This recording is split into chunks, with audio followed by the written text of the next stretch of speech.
Hello everyone, this is Monty Mitchell from SnapStream here in Houston, Texas. Hope everyone is doing well. Today we're going to be talking about our latest release, SnapStream 9.5. So just like last time, if you have any questions about what I talk about here or show today, please feel free to email me at monty@snapstream.com and I'll be happy to get your questions answered.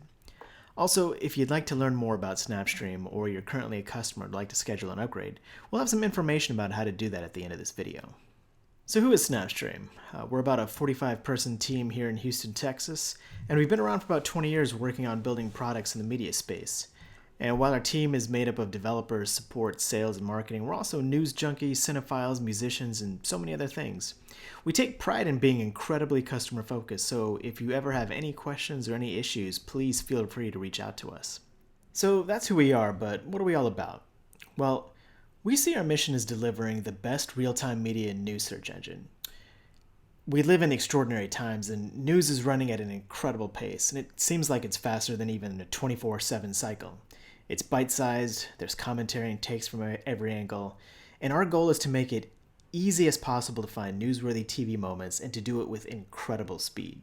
And we have an incredible set of customers who love using our product. We're how The Daily Show finds clips to tell their hilarious take on the news. We're how Politico rapidly posts newsworthy moments to their social media channels. We're even how government agencies effectively respond to stories being aired about them on broadcast news. We're also how think tanks search for news that become a critical part of their policy analysis. We enable all these customers and more to easily and quickly find newsworthy moments so they can spend more time on their craft and doing what they do best. So what is SnapStream, the product? Well, SnapStream is a cloud service that ingests and records your video content, typically broadcast television, but many of our customers do also use it to record IP video as well. And with these broadcasts, we also capture and record the closed captioning as well, making all of your content easy to search in a matter of moments. Many customers also use SnapStream to watch live events such as press conferences or important legislative hearings. And either by searching or watching, you can easily find these critical newsworthy moments by clipping them out using our easy-to-use clipping UI. And once you've created these clips, you can easily apply any kind of cropping or branding, whether it be watermarks or timestamps, to make your clips stand out. And finally, you can download your clips, post them to social media, or export them to a number of services we've integrated with, such as Dropbox, Frame.io, or your Brightcove player. So what's new in 9.5? Well, one of the main features is the ability to much more easily add and manage HLS and RTMP streams in your SnapStream. This gives you the ability to add streaming channels such as CBSN or even your own Zoom events. One of the many main drivers behind this was that many of our customers want to quickly grab a stream to record and clip a specific event, such as a press briefing from a local official or some similar event that may not be available on national news broadcasts. So we also added the capability of creating scheduled events for your streams as well. In 9.5, SnapStream can also produce live transcriptions for your streams as well. We'll get a little deeper into streams in a moment.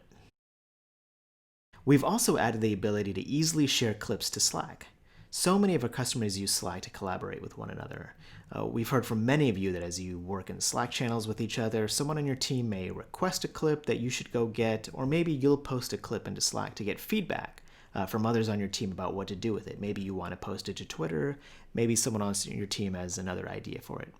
Well, with our new Slack integration, you can post clips to Slack much easier. Finally, some of our customers want their content only displaying in specific countries due to licensing issues. Well, SnapStream 9.5 now supports geolocking posts to Twitter and Facebook. You can select specific countries where to show the posts or where to exclude them as well. So just digging into streams a little more, I wanted to touch upon what you can do with this feature. I already mentioned creating one-off or recurring events from streams such as press conferences. You can record, clip, and share noteworthy moments from these events as if you were clipping from your broadcast sources. Streams can also make it easier to add pool feeds such as CNN News Source, AP, or any other feed you may have licensing rights for. We have several customers who use SnapStream to record from these feeds. One interesting thing several of our customers does is to live stream, record, and clip their Zoom events. While much of this is based on the current remote work needs, it seems like this could very well become a new normal. So in our demo, I'll actually show how to add a Zoom stream into SnapStream. And also, you can add 24/7 streaming channels such as CBSN to record, clip, and share as you would from any of your broadcast sources. I'll also show in the demo how to add a stream like this. And finally, when you enable it, either per the event or for the whole stream, SnapStream will produce live transcriptions. Not only does that allow your event or stream to be searchable later, but it also makes real-time clipping that much easier. SnapStream also includes the transcript data when you publish clips to social media, so your clips show captions when they auto-run as a user scrolls through their Twitter or Facebook feed. When you upgrade to 9.5, you get 30 days to test out streams and events completely free. Add as many streams and create as many events as you want and record as much of it as you need. We also provide 10 hours of free live transcription per month. Okay, so let's take a look at some of these features. First, let's walk through adding a Zoom RTMP stream into SnapStream. All right, so on SnapStream, we're going to click on Streams. We're going to add a stream, give it a name, and then we're going to head over, and here's our server URL and stream ID. We're going to go to Zoom and schedule a meeting. You have to be in the web application to do this. We name it, we're going to set the time, and then go down and click Save. And then go down again, and you'll see live streaming, and you'll want to configure those settings. And then copy and paste the server URL and key from SnapStream. You can put any URL you want here, it doesn't matter. And now our meeting in Zoom is configured to stream to SnapStream. So we'll save this. And now we see that it's an off stream in our available streams. So let's go to Zoom. We'll start the meeting. Hello there. This is me in Zoom, and I'm not recording directly from there since I'm using QuickTime. We're going to enable the live streaming service. And now we see that our Zoom meeting is live streaming. And let's check it out. And here it is in Zoom as a live stream that's on. I'm going to create a quick event for it. This might be how you would normally do it. So you would usually do it beforehand, but I'm doing it live right now. Set it up, set the time. I'm going to enable live transcription and save the event. And there it is. And now let's go to it. And here we are. You can't hear me. I'm saying testing, testing, 1, 2, 3. And there it is. And so this is how you'd connect Zoom to your SnapStream. It's much easier to do, and you can do your normal watching and clipping and sharing, posting to social media. And yeah, that's it. Now let's add an HLS stream into SnapStream. All right, so we're going to create a CBSN HLS stream. So we're going to add stream, choose HLS, enter CBN, and we're going to enter in the streaming URL we have for CBSN. And we can test it first to see that the stream is working correctly. And it looks like everything's working just fine. So we'll click Save. And there it is. CBSN is now streaming to our SnapStream. So we can click on it, and we can watch and go through the normal clipping operation that we would for any other piece of content. We can also add events. And I'm time-lapsing a little bit here, but you can set the time and enter in the name of the event. And you can do this for multiple events. And in this case, I'm not enabling live transcription because CBSN is actually a caption stream. I'm going to create this event. And there they are. And what I can do here for scheduled events is I can go in and edit them. Maybe I want to change the name. And create it. And so here are these events. They're scheduled in our event section. And when they record, they'll be available in our library. So now we're going to share a clip to Slack.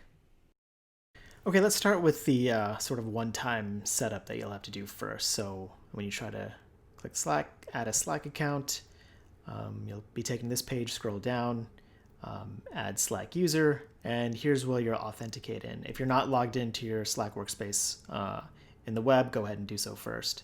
So when you've done that, you'll see that your Slack account's been added. And now let's go back to the clip where we started with and click the Slack tab. And it'll always start off with where you last posted. So for me, I posted to our marketing channel recently. I'm going to search for our product channel. You'll see the other channels auto-populate. Choose that. I'll also add our marketing person, Guyan, and then I'll craft a quick message, ask him if we should post it, and then I'll click share. And essentially what it's doing now is setting up the clip and posting it to Slack. And now it's done, so why don't we head over to Slack and see how it worked. And here we are, and here we're in the product SnapStream channel, and there it is. And it will play the video file. You can't hear it because of the recording that I'm doing. And I will also make sure that it was sent to Guyan. And there it is. So there's how you share a clip to Slack. And finally, I'll show you how to geolock your social posts. Okay, so I'm gonna go for my clip, go to the tweet button, craft my tweet message, and I'm gonna click exclude so that I can show you what it's like to exclude the US. I'm gonna choose that, click tweet, and admittedly I'm time-lapsing this a bit for the purposes of this demo. And when it's ready, I can view the tweet and we'll see that we will not be able to view it where I am in the United States because that's where I excluded it from. I hope that gave a good overview of what's new in 9.5, and if you're seeing SnapStream for the first time, then it gives you a sense of what you can accomplish with it. I also want to mention that we're not only focused on delivering a great product, but we also want to see you successful, and our stellar support team is here to help you.